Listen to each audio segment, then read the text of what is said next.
Bonjour à toutes et à tous et bienvenue dans votre émission d'information à l'antenne de Corbeau News Centrafrique.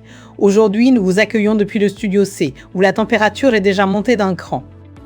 Gisèle Moloma est avec vous et comme toujours, je suis accompagnée de Viviane Beltungu, notre enquêtrice de terrain pour un sujet qui, je vous le dis, va vous glacer le sang. Viviane, tu as de quoi nous mettre en émoi ce matin, n'est-ce pas?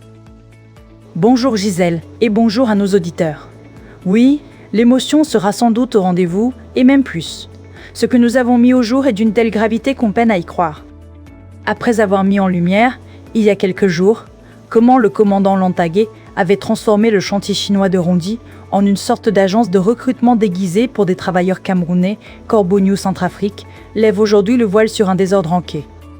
Or, plus profond, ce même officier et ses hommes ont mis en place un véritable dispositif d'asservissement contre les Centrafricains de la localité. Un dispositif d'asservissement, Viviane, c'est le mot que tu emploies?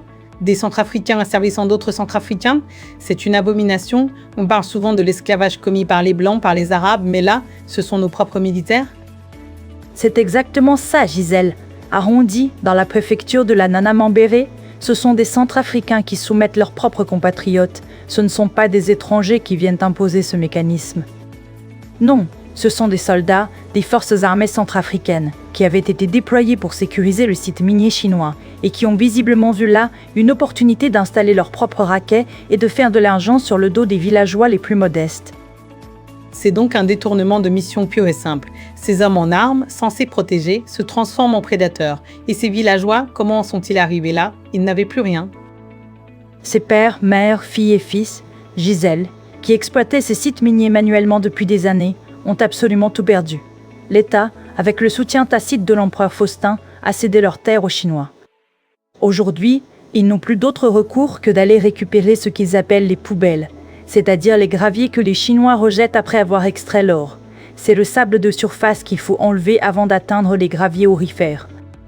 Les exploitants chinois les jettent et les villageois viennent récupérer ces déchets dans l'espoir de trouver quelques pépites pour survivre, puisqu'ils n'ont plus accès à leurs propres terres. Attends Viviane, tu es en train de me dire que non seulement ces gens sont dépossédés de leurs terres, réduits à fouiller les débris des Chinois pour survivre, mais qu'en plus on les taxe pour ça, c'est insensé. C'est encore plus insensé que cela, Gisèle. Le commandant Lantagué a mis en place un dispositif inimaginable pour aller récupérer ces graviers chaque matin, qu'il s'agisse d'un vieil homme, d'une femme, d'un enfant, n'importe qui, trouve une barrière à l'entrée. Et là, c'est le paiement.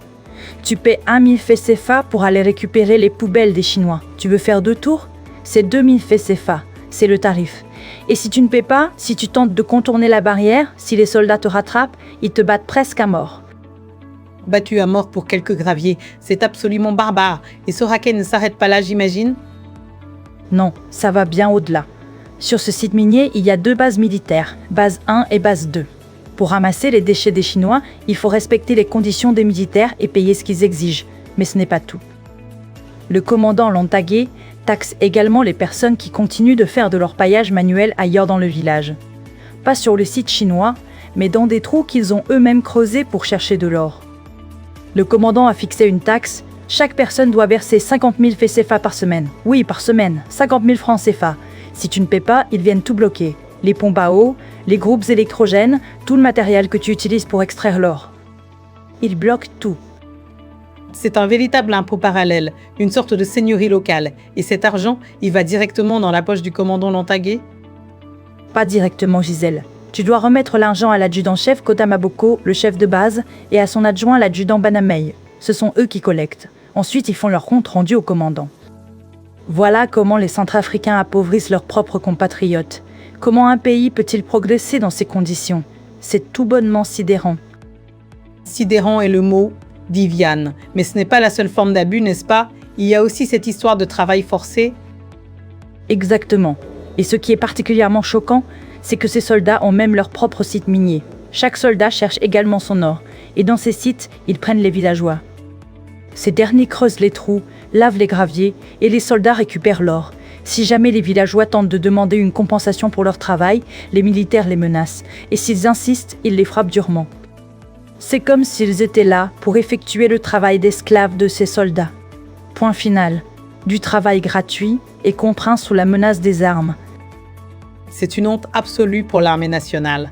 Ces hommes devraient être exemplaires, mais ils sont en train de bâtir un empire sur la souffrance de leurs propres frères. Et cette situation arrondie est-elle une exception ou bien est-ce un mal plus généralisé? Hélas, Gisèle, si nous examinons la situation de près, ce dispositif ne se manifeste pas seulement arrondi. Partout sur le territoire national, sur les sites miniers, que ce soit à Gaga, Zawa, Berberati, Nakombo ou ailleurs, les soldats se livrent à de tels agissements.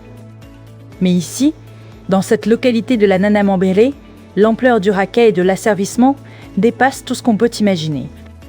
Un officier de l'armée nationale qui tire profit du recrutement illégal d'étrangers, qui taxe ses propres compatriotes pour qu'ils puissent ramasser les déchets des Chinois, qui impose des taxes hebdomadaires aux orpailleurs, qui utilise les villageois comme main-d'œuvre gratuite. Et forcée. C'est une véritable plaie qui ronge le pays, Gisèle. Cet exposé nous est parvenu grâce à Martial Passy. Nous rappelons à nos auditeurs que vous pouvez nous contacter via WhatsApp ou par téléphone au près 236 75 0 55 15 55 ou au près 236 122 62 62. Merci de nous avoir écoutés et à très bientôt sur Corbeau News Centrafrique.